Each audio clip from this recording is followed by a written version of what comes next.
Так, бәріңізге ассалаумағалейкум. Бүгін бізде Волга 31-105 автокөлігі. Так, бұл кілтті қуас, машин қызбайды.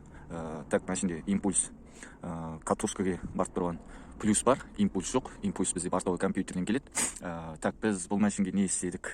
Бұл машин, в общем, боковой жағында, водительский аяқ жақта, так, бізде главный замок зажиганиенің релесі бар. Соны қарадық, ол реле қосылып тұр.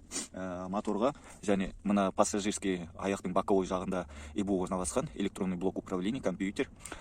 Сосын біздер деген импульс келмегеннен кейін бұның тоқ жағын ақтарып, бәрін қарап, и сонымен сөйтіп тексеріп қарасақ, бізде бортовой компьютерге жаңбыр жауған кезінде міне мына лобовойдың іргесінен су ағып, даладан ішке су кіріп, міне мына үлкен сопақша тәрізді келген тесіктен су құйылып, ол су тікелей компьютердің ішіне түсіп, компьютерді күйдіріп жіберген екен.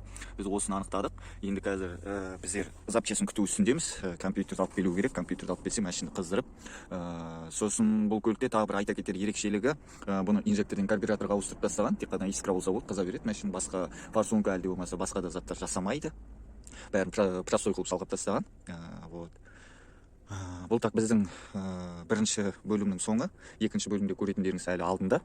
Сол үшін каналымызға тіркеліп, лайк басып, подписка кнопкасын басып кетсеңіз, нұр үстіне нұр болар еді. Бәріңізге рахмет. Кез келген сұрақтарыңызға WhatsAppта жауап береміз. Біз Маңғыстау облысы Ақтау қаласындамыз.